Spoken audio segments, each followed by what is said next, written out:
నమస్తే, welcome to our channel. Andhra Pradesh IT విద్యాశాఖ మంత్రి నారా లోకేష్ గారు మహిళలను కించపరుస్తూ వ్యాఖ్యానిస్తున్నారని చెప్పి శాసనమండలిలో బొత్స సత్యనారాయణ గారు వ్యాఖ్యానించిన సంగతి తెలిసిందే. మరి నిజంగానే ఆ విధంగా లోకేష్ గారు అవమానకరంగా మాట్లాడారా? అసలు ఏం జరిగింది తెలుసుకునే ప్రయత్నం చేద్దాం. దీన్ని విశ్లేషించడానికి మనతో పాటుగా ఉన్నారు టీడీపీ సోషల్ యాక్టివిస్ట్ అమ్మ ప్రసాద్ గారు. నమస్తే సార్. నమస్తే అమ్మా. 2019 నుంచి 2024 వరకు కూడా అటు శాసనసభ సమావేశాలు కానివ్వండి, శాసన మండలి సమావేశాలు కానివ్వండి, ఏ విధంగా జరిగాయో అందరం చూసాం. మరి ఇప్పుడు నిన్న జరిగినటువంటి శాసన మండలిలో లోకేష్ గారు మహిళలను కించపరుస్తూ మాట్లాడారంటూ బొత్స సత్యనారాయణ గారు చేసినటువంటి కామెంట్స్ కానివ్వండి, లేదా అంటే బొత్స గారికి లోకేష్ గారు ఇచ్చినటువంటి రిప్లై కానివ్వండి, ఏ విధంగా చూడాలంటారు? అమ్మా, ఒక్క విషయం మనం ప్రజలందరూ కూడా గమనించాలి. అసెంబ్లీ సమావేశాలు లైవ్ వస్తున్నాయి. పండితుడే కాదు, పామరుడే కాదు, ప్రతి వ్యక్తి చూసి తెలుసుకునే విధంగా అసెంబ్లీ సమావేశాలు జరుగుతున్నాయి. అసలు మగ ఆడ కాదు, మగ ఆడ సమానమే. ఆడపిల్లలకి సమాన ఆస్తిలో హక్కు ఇచ్చినటువంటి మహనీయుడు ఎన్టీ రామారావు గారు, తెలుగుదేశం పార్టీ నిర్మాత, పేద ప్రజల ఆశాజ్యోతి. ఆడపిల్లలకి సమాన హక్కు.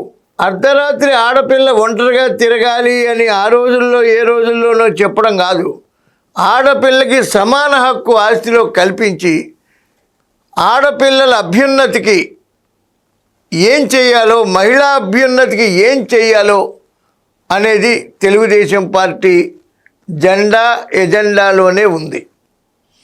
ఈ డ్వాక్రా మహిళలు, అసలు స్త్రీ అనేది మన ఇంటికి ఫైనాన్స్ మినిస్టర్ అని చెప్పిన వ్యక్తి మహనీయుడు చంద్రబాబు నాయుడు గారు. మగవాడు సంపాదించి డబ్బు ఇంట్లో పెడితే ఆ డబ్బుకి ఒక పట్టిక తయారు చేసి ఎంత ఖర్చు పెట్టాలి, చదువులకి ఎంత, ఆరోగ్యాలకి ఎంత, ఇంకోటి ఎంత అని ఒక బడ్జెట్, ఇంటి బడ్జెట్ తయారు చేసేటువంటి స్త్రీమూర్తి మహిళ.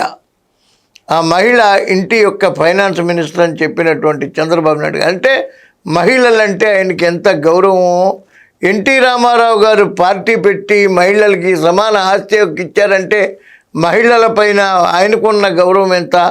ఈ డ్వాక్రా మహిళల రూపంలో ప్రతి ఆడపిల్ల చదువుకోవాలి, ప్రతి స్త్రీ ఒక ఎంటర్‌ప్రెన్యూర్ కావాలి.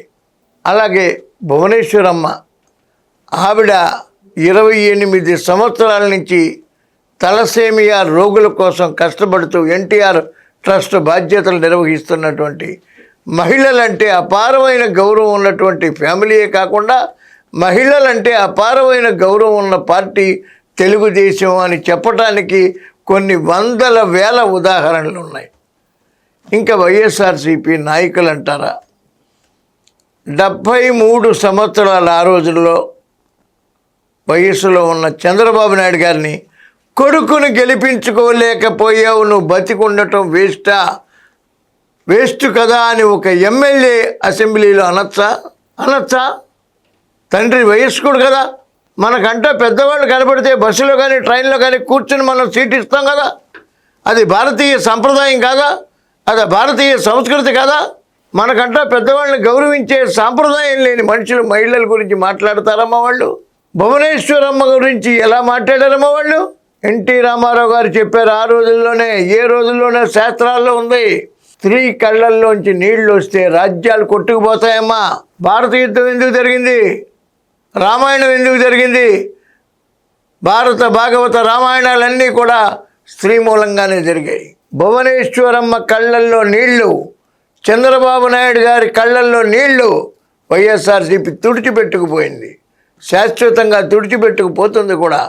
వాళ్ళ మహిళల గురించి మాట్లాడేది? ఏ మహిళను మీరు గౌరవించారు? సాక్షాత్ చంద్రబాబు నాయుడు గారు సతీమణి గురించే మీరు కామెంట్లు చేసిన వాళ్ళు వేరే మహిళలు మీకు లెక్క? అసలు ఈ సమాజంలో ఏ పెద్ద మహిళల్ని మనం మాట్లాడుకున్నప్పుడు మామూలు మహిళలు మీకు అసలు మనుషుల్లా కనపడతారా? మీరు ఆ మహిళల గురించి మాట్లాడేది? బొత్స సత్యనారాయణ గారు లాంటి సీనియర్ మోస్ట్ లీడరు, అసలు ఆయన బొత్స సత్యనారాయణ గారు ఒక ఎమ్మెల్సీ, ఒక మాజీ మంత్రి అని చెప్పుకుందుకు కూడా సిగ్గుపడుతున్నాను. బొత్స సత్యనారాయణ గారు మీ పందా మార్చుకోండి, నిజం తెలుసుకోండి. మీరు వైఎస్ఆర్సీపీలో ఉండొచ్చు, ఏ పార్టీలోనూ ఉండొచ్చు, కానీ మాట్లాడేది ముందు మనం నిజం మాట్లాడడం కనీసం నేర్చుకుంటే భవిష్యత్తు బాగుంటుంది ఎవరికైనా సరే. బొత్స గారికి లోకేష్ గారు ఇచ్చినటువంటి రిప్లైని ఏ విధంగా చూడాలంటారు? బొత్స గారికి లోకేష్ గారు ఇచ్చిన రిప్లై ఏంటమ్మా? లోకేష్ గారు ఏంటి ఫైర్ బ్రాండ్. ఇవాళ లోకేష్ గారిని పప్పు అన్నారు. ఏంటి ఆయన పనితనం చూస్తే సిగ్గుపడిపోవాలి మీరు. 5 సంవత్సరాల మంత్రి. మీ మంత్రివర్గంలో ఎవరైనా లోకేష్ గారికి సమానంగా 10% పనిచేసిన మంత్రిని చూపించండి. తొడగొట్టటాలు, మీసాల మీద వేయటాలు, బూతులు తిట్టటాలు. అసలు బూతులు లేని అసెంబ్లీ చూస్తున్నాం కదమ్మా. ఎంత హుందాగా ఉన్నారమ్మా మంత్రులు. ఓ రామానాయుడు గారు కానీ, ఇంకో మంత్రి గారు కానీ, వరదలు వస్తే రామానాయుడు గారి కుర్చీ కానీ ఎంత హుందాగా ఉన్నారు. పవన్ కళ్యాణ్ గారి పనితీరు ఎంత బాగుంది. ఎంత జవాబుదారీగా ఉన్నారు మంత్రులందరూ. ఎమ్మెల్యేలు చంద్రబాబు నాయుడు గారు డైరెక్ట్గా చెప్తున్నారు, ఎమ్మెల్యేలారా మీరు ఇక్కడ కాదు నియోజకవర్గాల్లో ఉండండి, పేద ప్రజల్లో ఉండండి, ప్రజల్లో మమేకం కండి అని చెప్తున్నారు. లోకేష్ గారు 2 సార్లు ఢిల్లీ వెళ్ళి మంత్రులందరినీ కలిసి ఆంధ్రప్రదేశ్కి రావాల్సిన నిధుల గురించి పోరాడుతున్నారు. అమరావతి నిర్మాణం జరుగుతోంది, పోలవరం నిర్మాణం జరుగుతోంది, స్కూళ్ళు, విద్యాలయాలు ఒక దేవాలయాల్లాగా విద్యాలయాలు తయారు చేస్తున్నారు. పరిశ్రమలు, ఉద్యోగాలు, హర్నీసులు కష్టపడేటువంటి గవర్నమెంటు మహిళలు తిట్టారు. మొన్న తిరుపతిలో ఏదో విగ్రహం పడిపోయిందని చెప్పి అదొక డైవర్షన్ పాలిటిక్స్. ఇవాళ మహిళల్ని తిట్టారని చెప్పి ఇదొక డైవర్షన్ పాలిటిక్స్. మహిళల్ని తిట్టారంటే అది ఏదైనా ఓటు బ్యాంకు క్యాష్ చేసుకోవాలి. ఆ దేవుళ్ళని అడ్డం పెట్టుకొని మళ్ళీ ఓటు బ్యాంకు పెంచుకోవాలి. మహిళల గురించి ఓటు బ్యాంకు, ఇంకేదో రజకుల గురించి మాట్లాడతారు, లేకపోతే ఇంకోళ్ళ గురించి మాట్లాడతారు, బ్రాహ్మణుల గురించి మాట్లాడతారు. ఇంకా వాళ్ళు వైఎస్ఆర్సీపీ డైవర్షన్ పాలిటిక్స్కి సిద్ధపడిపోయింది. ఎప్పుడు కూడా ఏదో ఒక డైవర్షన్ తీసుకురావాలి, వాళ్ళ ఓటు బ్యాంక్ మైలేజీ పెంచుకోవాలి, తెలుగుదేశాన్ని అన్పాపులర్ చేయాలి. ఇదే ఆలోచన. ఒకరిని అన్పాపులర్ చేసినంత మాత్రాన మనం పాపులరం కాదు. మనం మంచి పని చేస్తే మనం పాపులర్ అవుతాం. పక్కవాడిని తిట్టితే నిన్నెవడో పొగడ్డావు, నువ్వు మంచి పని చేస్తే నిన్ను పొగుడుతాడు. ఈ రోజుకైనా ఆ రోజుకైనా ఏ రోజుకైనా సరే, ఏ రాజకీయ పార్టీ అయినా సరే భారతదేశంలో ఏదైనా మంచి చేయాలనుకోవాలి. మంచి చేసిన వాడిని మెచ్చుకుంటేనే మైలేజ్ వస్తుంది తప్ప బురద జల్లితే మైలేజీ రాదు. నువ్వు బురద జల్లేవు, వాడు కడుక్కుంటాడు పోతుంది, కానీ నీ చేతికి ఉంటుందిగా బురద.